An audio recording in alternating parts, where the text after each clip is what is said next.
Talk has started its journey in 2012 with a vision to bring HR and business leaders together in a form of a community to share knowledge and learn from each other. Starting from a single blog, we reached our first initiative called Forum to give a bigger platform to HR professionals to collaborate with each other. Later, we realized that we need to connect our members and form a community along with their knowledge.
Talent acquisition, HR generalist, HR analytics, learning and development, labor laws, and many more. During pandemic, we launched our webinar vertical. Again, with the use of the technology, we continued our mission of sharing and learning from each other. We touched thousands of lives across the globe and shared knowledge which was meaningful for our members. In HR Success Talk, we believe in recognizing and appreciating the contribution of HR and business leaders in their field, which is equally important. Hence, we launched our award vertical to provide a platform to professionals to give an opportunity to showcase their contribution and get recognized for it. We believe in fairness and capability. Hence, our jury and selection process is built in such a way that it provides opportunity to those who really deserve it. HR Success Talk has a very good presence on multiple social media platforms and other communication channels like Facebook, LinkedIn, Instagram, WhatsApp, and Twitter. You can also visit our website www.hrsuccesstalk.com to read some interesting blogs by our HR bloggers on trending topics and issues.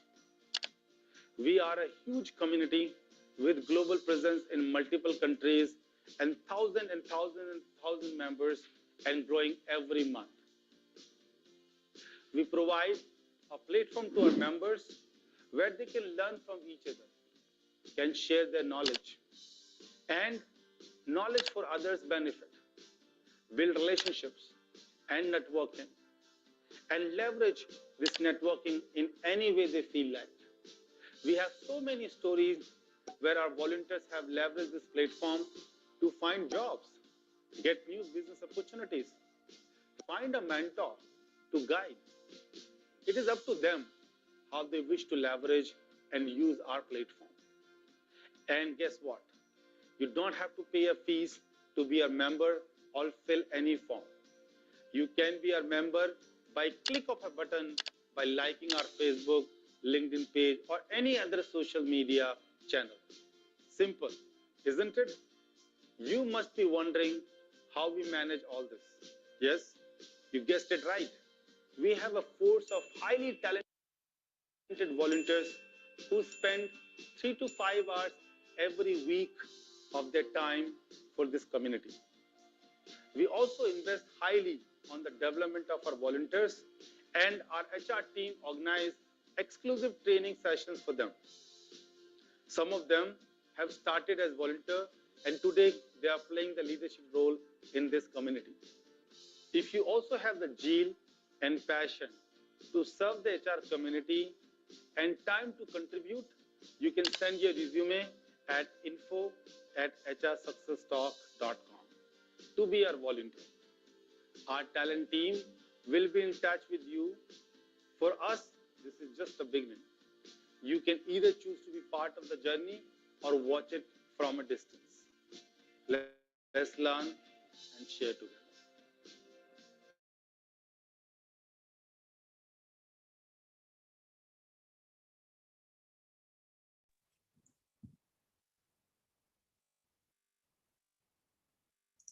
Namaste, good afternoon, bonjour. Welcome to the next episode of Edge Talk series. I'm Shivani Deshpande from Dubai, your host for today. Have you ever wondered that if you had a human resources library where you get to hear leadership stories, industry insights, and some great advice over a cup of coffee, how fun and educative that would be, right? This is exactly what Edge Talk series brings to you. Edge Talk series is a great space that enlightens every individual with life-enriching experiences and knowledge. We bring together great leaders and industry experts to share their knowledge and their journey through which we all can learn. Before I move on, I would like to welcome all our dearest viewers who are watching us right now internationally through our HR Success Talk social media platforms. Well, today we have a very special guest with us to talk about an important aspect of HR that is not only useful for an individual, but an overall organization. And that is employee reskilling and upskilling a necessity. Please join me in welcoming Mr. Rama Krishna, who is currently the Vice President HR, Clean Harbors, India. Mr. Krishna is a seasoned professional with more than 2 decades of experience in HR. He started his career with the Hyderabad-based manufacturing company, which is a firm, and then moved on to work with companies in the business domain of energy, IT, ITES, consulting and services, smart power, and now currently leading the HR for GCC Clean Harbors, which is one of the leading waste management company in the world. He has been fortunate to work in all the COEs of HR and has been helping organizations in building effective talent management frameworks. Welcome, Mr. Rama. And first of all, thank you so much for giving us your precious time today and being with us here to share your thoughts. Indeed, as I've read through, your career has been very interesting and incredible. I would request you to please walk us through your journey. Sure. Thanks a lot, Shivani. Good evening, good morning, and namaste to everyone. My introduction is incomplete without the mention of 2 gentlemen, Krishna Kishore and Bapia, who have been my mentors and who have been a continuous source of inspiration to me. As you rightly mentioned, I started my career with a manufacturing firm in Hyderabad, then moved on to join an ITS company. It's been about more than 2 decades of experience, but the learnings which I've got from all my mentors, my bosses, operational leaders, I think they have been very helpful to me in the journey. To mention about Clean Harbors is a leading provider of environmental and industrial services and is the largest hazardous waste disposal company in North America. The company serves a diverse portfolio of customers, including the majority of the Fortune 500 companies. It's a NASDAQ listed organization. Again, to speak of Clean Harbors GCC, Clean Harbors GCC was established in 2018 with about 15 to 16 employees. And very recently we touched 1,000, we crossed 1,000 mark. Wow, congratulations on that. Thank you, Shivan. So it's been a very promising growth journey, and we aspire to grow much more stronger by next year. So when I talk about GCC of Clean Harbors, Global Capability Center of Clean Harbors, we operate from Hyderabad, Pune, and Mumbai, Bangalore. We kind of service and provide services to our parent company in US. Now, the kind of services we provide is the technology services and shared services, both. I lead the HR for the Clean Harbors and manage the complete employee lifecycle management. So that's about me. That's fantastic. Thank you so much. And I'm sure a lot of us are interested to see how this conversation is going to go ahead. So today we are going to speak about employee reskilling and upskilling. I'm sure a lot of us might be wondering what is the basic, difference between the both. So how about we start with understanding the basic difference in reskilling and what is upskilling? Sure. So before we start that, let me tell you that I predominantly have an experience in ITS firms. So most of the examples could be very specific to this industry, but yeah, we can always discuss in detail if needed. Reskilling, in my opinion, reskilling and upskilling are two broad approaches of skill enhancement.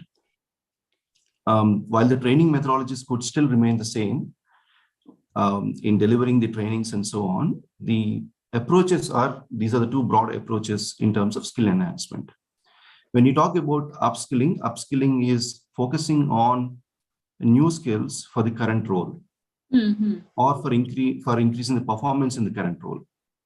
Whereas reskilling focuses on acquiring new skills for the new role. Right. And it could be completely different. To give you an example, like for the upskilling, keep speaking from the technology perspective, assume you're on a .NET platform, right? You might be using ASP, MVC, and so on. But the latest is a .NET Core framework. So if somebody has to move from the earlier framework to the new platform, that's an upskilling, basically. If you talk about reskilling, let's take an example of a HR professional with more than 2 decades of experience. He is willing to move and take up a role in an educational society as an educator, right? My industry experience or anybody's industry experience would definitely help you to fetch a job. But to be effective in the new role, probably the person has to acquire a new skill set. And that could be what are the teaching methodologies, how to handle students. It's not no more the corporate atmosphere, right? We cannot quote all the examples in the classroom. So what is relevant, what is not relevant? So I think those skills have to be acquired in the new role. So that's, in a nutshell, the differentiation between upskilling and reskilling. Absolutely. As I was hearing you, it seems like a very thin line, but it's still different. So thank you so much for helping us with the basics. Moving on, how do you think we can prepare ourselves for reskilling and upskilling for the digital transformation coming in with such a fast pace? Yeah, you rightly said it's a very fast pace of change what we observe these days. A lot of uncertainty in the business environment because of the frequent disruptions which you see. That is, the disruptions are not just in one of the business, but there is disruptions in the ecosystem which you observe. Absolutely. Based on the business models which have been adopted by the new age technologies, new age thought process. Now, as per the World Economic Forum, about 42% of these core skills of most jobs are going to change in the next 1 to 2 years. And most of the studies estimate that half-life of professional skills will be about 5 to 6 years. The reason why I would say is that, because of the constant change in the business environments and the business models, what is there. The school and the professional curricula, what we observe today, are not keeping in pace with the industry, right? So your aging degrees may not be applicable to the current and future needs. So it is very important that, in the current age of digital transformation, it's important that we keep up the skills. So reskilling and upskilling are going to stay for a long time. That's going to be the new 2.0 world, as we call it, I believe. Yes. Right. Fantastic. Thank you so much for that, Mr. Rama. This leads to my next question. How can employers support their teams in this process? I'm sure now when you spoke of the digital transformation, the fast-paced world, every employee is going to think of the surety, the security. So how do you think every employer can support the teams in this entire shift? You rightly said there is a lot of uncertainty. There is an anxiety on the job security, which everybody is observing. Right. But yes, I think what we should understand is what are the triggers for this reskilling or an upskilling when it comes from an employer or organizational perspective. So let's first talk about the upskilling part of it. The first trigger would be a skill gap analysis, right? Because upskilling is about focusing on enhancing your skills for the current role or enhancing your performance in the current role, right? So skill gap analysis. I mean, in nutshell, to talk about the skill gap analysis, as an organization, you have your skill repository or a competency dictionary, which details what is the skill set required for this role and what is the proficiency required for this role. True. And when you look at the employee, you look at what is the proficiency of the employee for the required skill set in performing the role. So if assume the role demands on a scale of 1 to 5, a role demands a skill set of 5, but the employee has 3. So there is a gap of 2.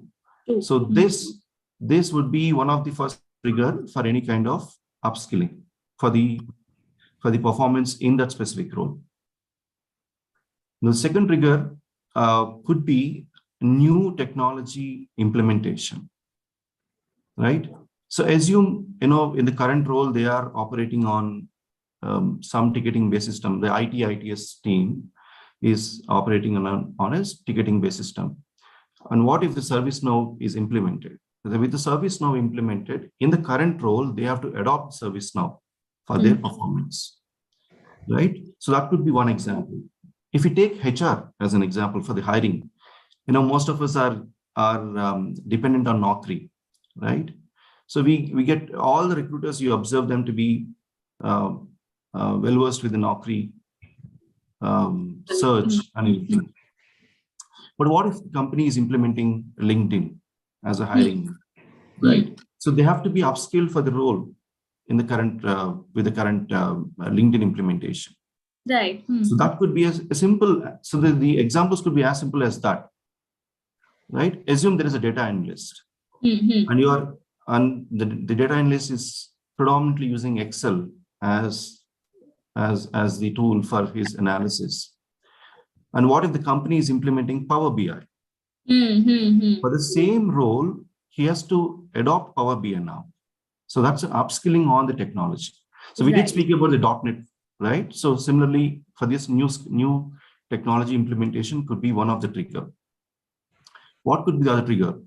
New business process could be the trigger. Like say you have a process excellence team. They observe that these are the areas where the process can be improved. So they refine the process. So not just on technology, but on the domain and the process, how you deliver. If the people are upskilled on the new process, that also could be an upskilling. What else could be? I think the basic thing is performance issues. If you have any employee who is a poor performer or finding it difficult to deliver at the current position, then you put the person on a PIP. And one part of the PIP could be his behaviors improvement or his skill improvements. Absolutely. So these are the common triggers which you might find for the upskilling. Now coming to the reskilling part of it. When we talk about the reskilling, again, broadly, I would say that I can think of 4 triggers. Again, skills for the new role, same skill gap analysis, but here it's a skill for the new role. Let's take an example of a data entry specialist who wants to move into a data analytics role, right? So it could be a complete shift from him from a data entry specialist to a data analytical role. So what are the new skill set the person has to possess to move into the new role is the reskilling part of it. So yes. Now we talked about a new technology implementation and upskilling, right? Here it could be similar one, but change in technology stack. Assume as an organization, we are sunsetting the old technology and implementing a new technology. That would mean, like, say, to take an example, the company has been using PeopleSoft, right? They have sunsetted PeopleSoft and moving to Oracle Cloud or a Workday, right? So if there is an implementation of a new technology. Right. So as a part of the manpower planning, you might end up recruiting few people, and you also might end up moving existing people into the new technology. Absolutely. So that's a change in technology, right? So it is giving a scope for the reskilling part of it. Similarly, there could be an implementation of new CRM tool or any other thing where they are moving from one technology space to the other technology space. What else could be a trigger? I think redeployment to a new role. Assume you are, you are implementing a new product or developing a new product on a healthcare or insurance sector, and you need somebody who understands the business to do a testing, manual testing, right? The easy pick would be to move from some of your SME, subject matter experts from your domain, to the quality team for the product testing. It could be manual testing to start with, and slowly they can enhance their skill set to, the automation testing and so on. So that could be one way of redeployment in a new role. And there could also be a redeployment due to organizational changes, right? To give you an example, let's take an organization where there's a downsizing happening in your sales department, and there's a growth happening in your customer support department. So there is an opportunity for your high potential people in your sales department to be moved into a customer service department. So the skill sets required for the sales department could be completely different. They understand the business, but it could be more of a selling. Here it is customer support. So all you need to do is reskill them for the new role. So it could also be a good retention strategy for the companies when it comes to reskilling or upskilling, both. Fantastic. Absolutely. That's great. That's great. So you've touched basically retention, you've touched talent management, performance management. So it's all in one. I think all the HRs have to kind of pull up their socks now to make sure this is happening. There are two points that I have picked up, which kind of will bring me to the next two questions for you. So first one being, can reskilling and upskilling become a vital part of your performance evaluation process? And if yes, how do you think that's going to happen? So as I said, reskilling and upskilling are two broad approaches, right? From a performance evaluation perspective, if you are putting the number of hours as one criteria, then it becomes a tick in the box kind of affair for all the employees. So that may not be a focused approach, and that may not be effective for organizations. But yes, that could be one measure. Okay. But if you tailor the current performance evaluation system, because usually, companies do a performance evaluation once in a year, right? You might lose a focus of what is the skill improvement the person is having. So if you tailor or customize the current evaluation system, wherein you link it with your training evaluation form, then it makes effective. So after every training program, so before training program, what is the skill sets the person has? What is the proficiency the person has? After the training program, what is the skill set the person has gained? What is the proficiency the person has gained? So if it is linked to the competency-based practice, right, then it could be more effective in terms of performance evaluation. Else, it doesn't make sense. So again, it cannot be an annual activity. You might have to link all the training programs and what are the competency enhancements which a person has gained due to upskilling, due to reskilling throughout the year. If it is linked to your performance management system, then it could be more effective. Absolutely, absolutely. And I think, like you mentioned, making it an annual policy might help in retention or even attracting a better pool, because I think these days what employees look for more than the monetary benefits is, the non-monetary benefits, the comfort, the sort of technology every company is using, or based on even their strategies, the culture. So many things. So thank you so much for that clarification, Mr. Rama. Before we move on, I would love to request all of viewers who are watching us to drop in their questions if they would like to ask Mr. Krishna that relate to the reskilling and upskilling. Thank you. Moving on, as you know, post-pandemic, a lot of organizations are still putting together the pieces of talent management puzzle.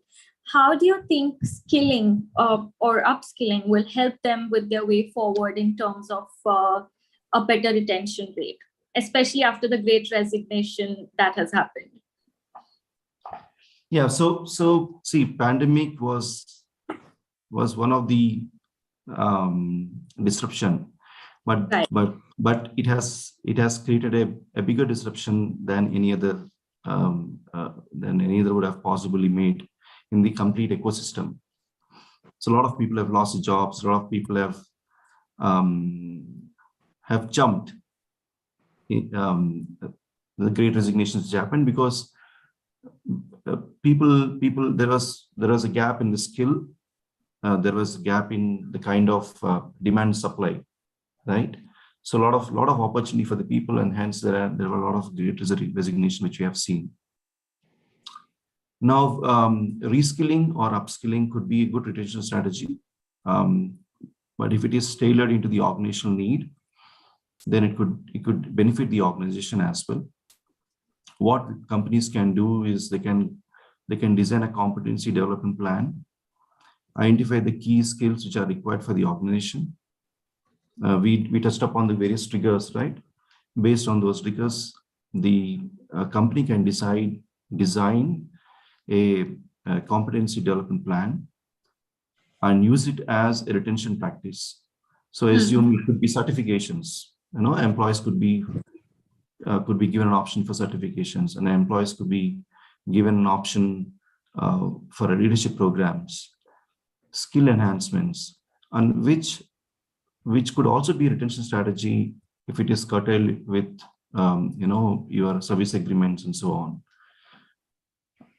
But in general, I think irrespective of the COVID or irrespective of any business disruption, if a company encourages these kind of activities, I think the culture of learning will be sustained in the organization, any organization. So we don't have to wait for a moment, or we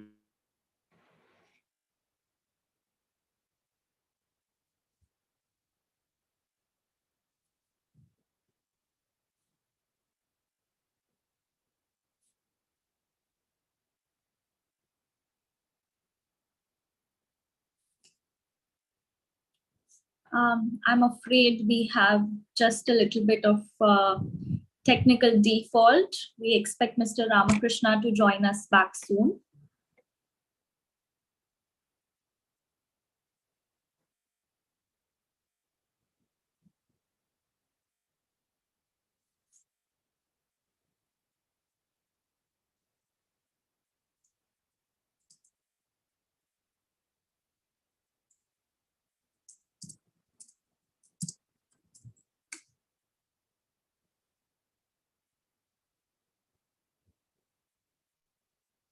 Meanwhile, I would request all our viewers who are still watching us to please be with us. We have Mr. Rama just rejoining us very soon.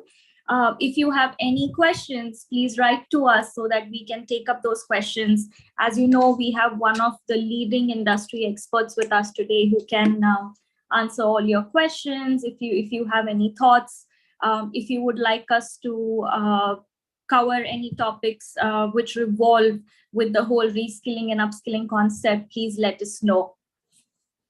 And we will have Mr. Rama joining in a few seconds, as I see he's just written to us.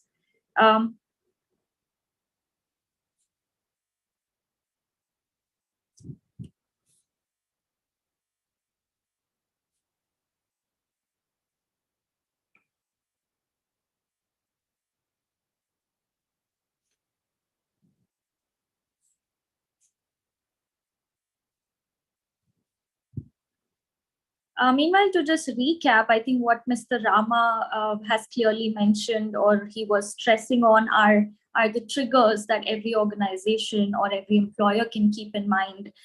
For example, skill gap analysis, new technology implementations, whether it be your performance evaluation process. I think those were quite legit points which he shared with us, and especially where he mentioned that you can involve the whole reskilling and upskilling process into your performance evaluation and make it an annual policy for your company. Maybe that's going to definitely help you retain your talent, retain the best of your employees. The attrition rate would be better. After that, he also mentioned a couple of points for talent management. I think a lot of us, especially into the recruitment world, have been wondering how to implement the reskilling and upskilling programs. Definitely, I'll be asking Mr. Rama more about that.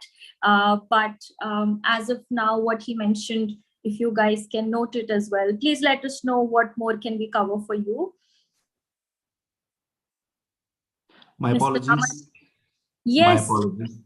Thank you. While we are talking about the disruptions in power, I had a power disruption. So, well, we'll just blame the technicalities to it. This is no worries at all. I'm just grateful to our viewers for being intact with us during this period. Mr. Rama, please continue. You were mentioning something about talent management. Yeah. So I think we were talking about the post-pandemic.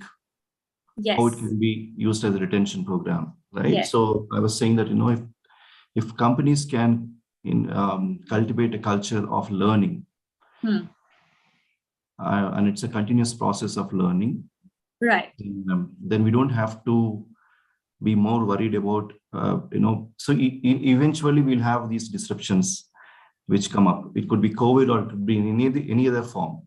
But I think if we have the strong talent development policy, talent development strategy, I think we can always curtail those losses.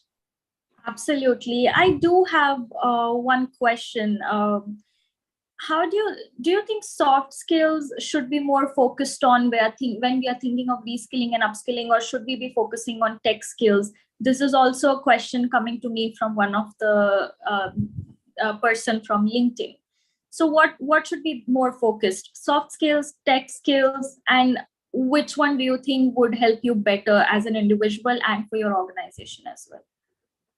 So it depends on the role, what the employee is performing. So as I told you, upskilling is about focusing on training on those skills which are for the current role, and reskilling is about the training on the new role. So it depends on what skills are required. So assume if the role requires, like say, customer service person, the role requires more on the soft skills, then we have to concentrate more on the soft skills. Person already has a soft skills, but has to understand about the business. Like say in my business, which is about the waste management, it's very unique domain, right? Correct. Services are very unique. Correct. So anybody who's coming into my organization, I have to concentrate on domain expertise, correct, business knowledge, what products we offer to the customers. So it depends on what kind of gap which each employee is having. It cannot be a generic rule saying that, we only have to concentrate on soft skills, we only have to concentrate on technical skills, or we only have to concentrate on domain skills. It could be mixture of those, and you might have 10 employees in each, 20 employees in each, or you might not have anybody in the domain, but you have only in technology and the soft skills. So it goes, you have to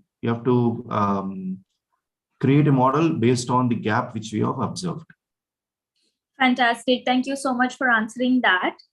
Which brings me to another important question. We have stepped into the world where everybody wants their own business, everybody wants a startup. So as we are experiencing the whole increase in this culture, how do you think upskilling will help businesses upscale at the same time for their business? Yeah, so I think startup. I worked in startups, so I can Yes. I can easily relate to what you're You saying. would be the right one to pinpoint the best for everybody who's the new CEO right now. Yeah. So see, it's about this culture what you're building, right? In a startups, you cannot expect to get things done right in the first go, right? So every startup will have to rapidly fix their mistakes, their failures, and start moving on. It's how rapidly they fix their failures, how rapidly they fix their business model, how rapidly they engage the customers, how rapidly they expand their market. Right. So that's very important when it comes to these startup organizations. Now, their trajectory could be different, okay, versus the planned one. Their actual trajectory could be different. But if you see their progression, you will see that there is a zigzag of progression of the successes, failures, success, a failure, success and failure. Right. So overall it could be a trajectory, but it could be a zigzag of success and failures, which you usually observe in startup organizations. Now that's point number one. Point number two is,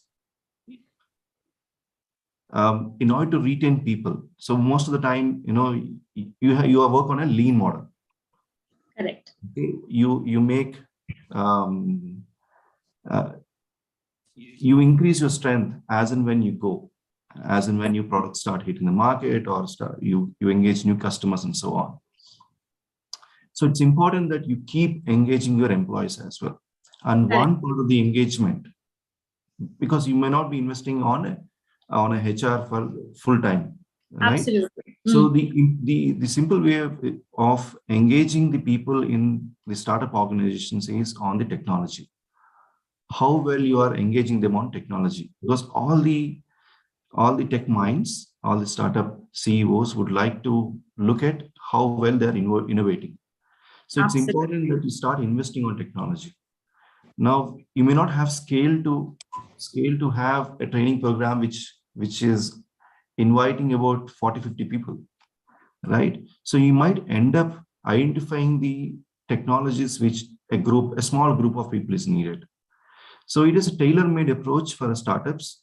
It cannot be compared to a large organization, but definitely yes, technology training is one of the key for startup organizations if they are on the technologies platform. Fantastic. If it is a service platform, then you have to design accordingly for that.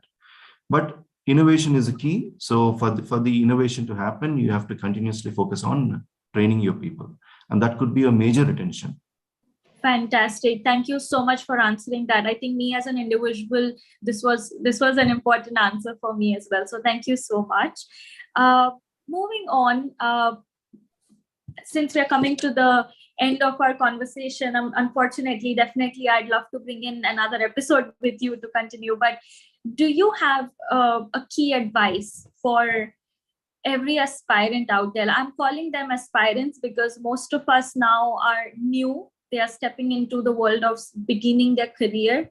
And as much as, people who are already in the industry, they're worrying about it. The newbies are worrying about it. So what would be your one key advice for everyone out there who's in the industry or who's starting up now? So I think this I've learned over a period of time. And I think it is relevant even today, which is learn, unlearn, and relearn. Relearn, yes. Right. So it has to be constant. It has to be constant effort by the individual first. And yes, as an organization, as an employer, we also have to make an effort to create those opportunities. Now, how do we learn? There are various ways, but predominantly we observe there are accidental learnings where we stumble upon something new and we learn on that. There is a conscious learning which we make every day, maybe by reading newspaper or watching a news or something like that. And there is something called as a deliberate or intentional learning. And that's where comes in your intentional, your intentions to pick up a new knowledge for a purpose, right? Right. Now, if you have to ensure that your career is you're thinking of a career, right? So you have to plan your deliberate learnings or intentional learnings accordingly. One of the avenue for the deliberate learning would be your various curriculums and certifications which are available in the market. Right? As an individual, I can make an effort, and if the company is sponsoring, then it makes an addition for the employees' learning part of it. The second one is your deliberate efforts to read articles, book, attend seminars, podcasts, and all that stuff. That's an effort from the individual. The third avenue is from the organizational point of view, wherein you understand what is the skill gap. So we touched upon those 4 areas in each of these: upskilling and reskilling. I think those could be the avenues for the organization to design the learning programs for each individual or for a set of individuals to ensure that they keep moving on. But end of the day, I think learn, unlearn, and relearn stays constant. And you have to make, as an individual, the constant effort. Right. Absolutely. Thank you so much for sharing your stories, sharing great examples. I think that's what made the conversation even better, because I believe a layman's language is the best to explain your point. So thank you so much for that. I'm grateful again, Mr. Rama, that you made time for us today to be a part of this wonderful episode.